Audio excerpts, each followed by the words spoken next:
Right away, they call me a communist, they call me a socialist, like you're not a conservative, you're not MAGA. That's what people say, you cannot be that.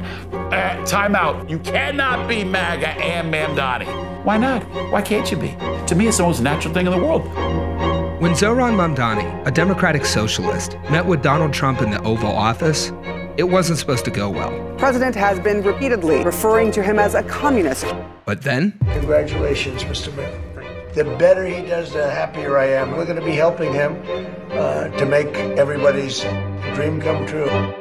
People started looking at me like I was a fortune teller, like I had somehow told the future, and I started believing it. Something strange is happening in New York City. A new group of voters is emerging, and they're quietly challenging our most basic assumptions about politics. What box would you put me in? I wouldn't say really any box at this point. In 2024, New York shifted to the right, more than it had in decades. Just a year later, the city swung back to the left, electing its first ever socialist mayor. But here's where it gets weird. Some of the same voters were part of both waves. A lot of my voters actually voted for him, and I'm okay with that. If politics is all about which team you're on, this kind of thing isn't supposed to happen. I mean, did you see the guy who has the MAGA for Mamdani hat? So who are these voters? What are they after? Are they just outliers? Or are they a preview of whatever comes next? I'm just trying to figure out what's up with these highly weird election results. How you doing? What's up, man? You got thoughts on these two? Let's talk Trump and Mamdani. Who the fuck is that? Finding Trump to Mamdani voters was never going to be easy. You got thoughts on Trump and Mamdani? According to exit polls, about 1 in 10 Trump voters in New York also voted for Mamdani. Hi, guys. Which may not sound like a lot, but in politics, those kind of margins can swing elections. Quick question, I got 5 minutes. 1 in 10 New Yorkers who went for Trump also voted for Mamdani. Like, how do you make sense of that? I have no idea. I definitely did not. It does not make sense. Time out. Yeah. So basically, you're a hypocrite at that point. Like, I mean, if you did, there's something that you got to screw loose. So when I go, MAGA for Mamdani makes me cry. My friend who's a Republican goes, that's the line I like. MAGA for Mamdani makes me cry. Ron Barba is an actor, a stock trader, and the unelected leader of MAGA for Mamdani. I think a lot of people, right from the jump, they look at MAGA for Mamdani and it's confusing. That was the most beautiful thing. When I showed up at the rally, is to see the faces. Oh my God, bro. Oh, hell no, man. What the fuck? Boom, a home run right from the get-go. We had someone come to our Forest Hills rally with a hat that said MAGA Mamdani. Different news outlets asking me questions about it. Literally, that's one of those moments where I was like, is this AI or not? Because you never know these days, but he's real, right? Yeah, yes, this is real. People taking pictures with me immediately, and people started commenting, this guy is sick, this guy can't be MAGA, what am I looking at? I don't know why it was natural to me. That is where you could go do the psychological, analysis of me. It's easy to dismiss Ron as an outlier. And in a way, he is. Most Trump to Mamdani voters live in working-class immigrant communities across the city. And many belong to a group that the Democratic Party has been losing for years. What's up, brother? Young men. I was not born here. I was from Sri Lanka. I just became a citizen. So. Hey, congratulations. If you were a citizen, would you have voted for Donald Trump? Yeah, absolutely. And you voted for Mamdani? Yeah, Mamdani, yeah, obviously. What's up with that? Help us understand that. I mean, they both want the same thing, affordability. Affordability. Everybody's talking about it. And in New York, it's impossible to ignore. New York is expensive as fuck. Let's start with that. My rent right now is like $4,000 for a 3-bedroom. $4,000 for a 3-bedroom? Everything's going up. The food's going up. Rich people get rich and poor people get poor. What's it like raising a family when that's so expensive? Exhausting. When I was a teenager, I really bought into this American dream. That small house, family, white picket fence. And the older I got, the more I realized that that was the reality of the 1950s and 60s, not necessarily anymore. Christian Spariosu has lived his whole life in a rent-stabilized apartment in Queens. His dad's a cab driver, mom's a house cleaner, and he makes $20 an hour working at his local gym. Christian's politics are complicated. During the 2016 election, I was super pro-Trump. I would watch like all of his speeches on TV. The only people brave enough to vote out this corrupt establishment is you, the American people. Even though I couldn't vote, I was super fond of him. Trump was the best. He's gonna like change America for the better. This economy is gonna work for everyone. And we will take back this country for you, and we will make America great again. When I went to college, I was the president of the Siena College Republicans for a few years. We did a lot of stuff with Turning Point USA. Yeah, so this one I got when I got invited to go to CPAC in the beginning of 2020. I got to see the president speak. I got to meet many folks such as Charlie Kirk. And he's someone who really got me into politics because, freedom.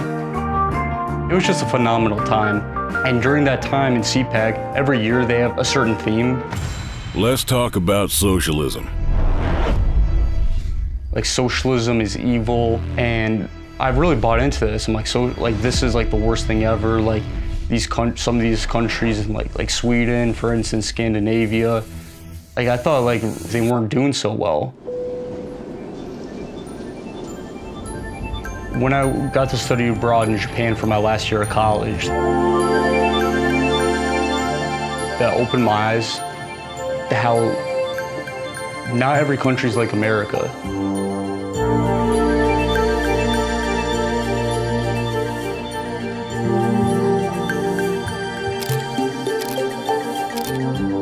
There was one point in Japan I had to go to the hospital for a medical emergency. They have universal health care in which the government pays 70% of the cost, you pay 30% of the cost. It's a done deal. Just out of pocket, I paid somewhere between like 30 to 50 bucks for like a full day. And I got world-class care. I'll never forget. It just goes to show that we're not number one in many ways. When it comes to America first and being for the people, I don't think... Got some work to do? Yeah, I think we have plenty of work to do, personally. Christian first crossed paths with Zohran 2 years ago after a heavy storm flooded his kitchen. So my roof started leaking. For about 3 months, I would ask my landlord, please fix it. He didn't want to do it because... He's a landlord? Yeah, he's just a landlord.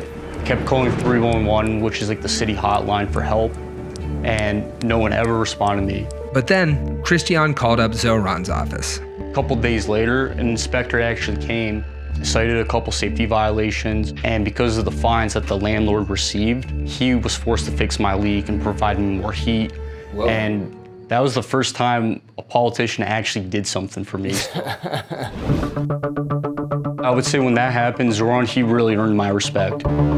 He just caught my eye in general. He was polling at like less than 1% when he started running at the beginning of 2024.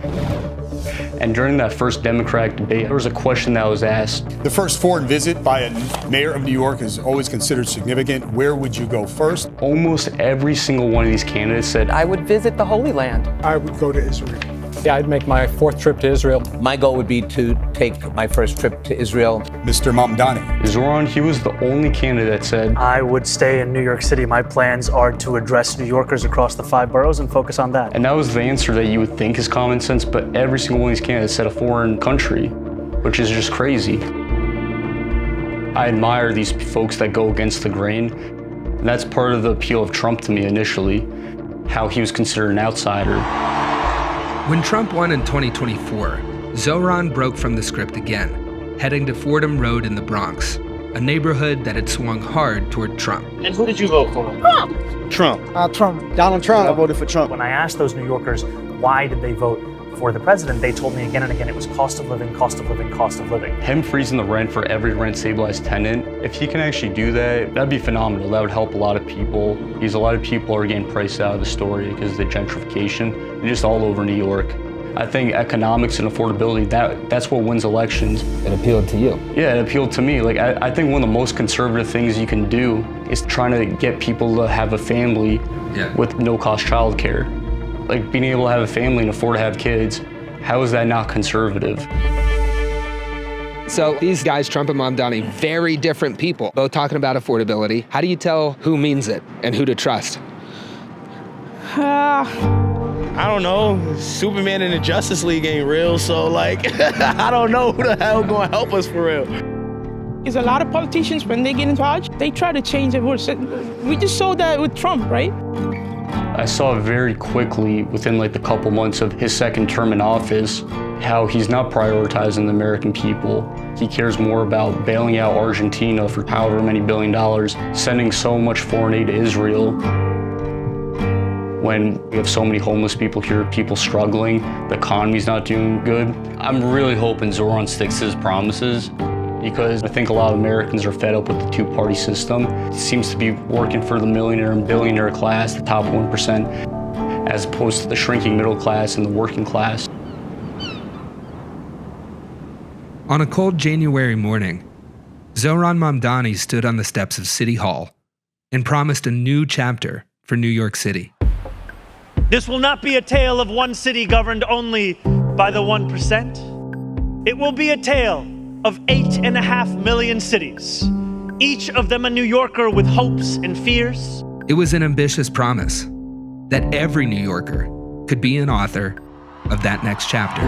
Few of these 8.5 million will fit into neat and easy boxes. Some will be voters who supported President Trump a year before they voted for me. So now comes the test. Can this coalition of Trump voters, liberals, and socialists actually take on an economic order that's pushed so many to the edge in America's richest city? And what would it mean for the rest of the country if they did?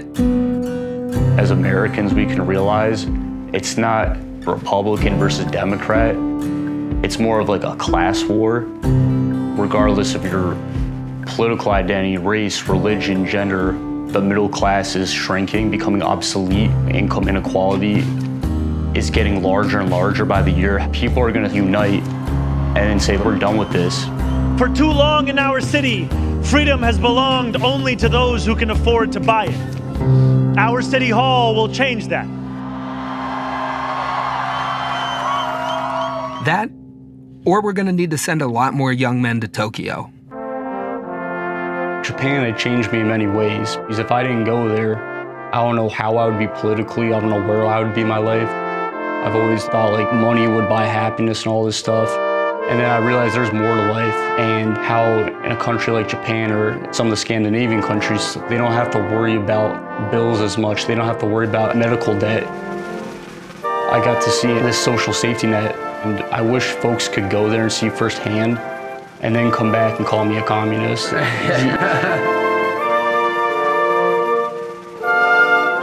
Hey, did you like that? Well, hit like and subscribe to get more and more Perfect Union right in your feed. And if you've got a story, go ahead and drop it in the comments, or put it in a mailbox, or strap it to a pigeon. But seriously, like this channel, please.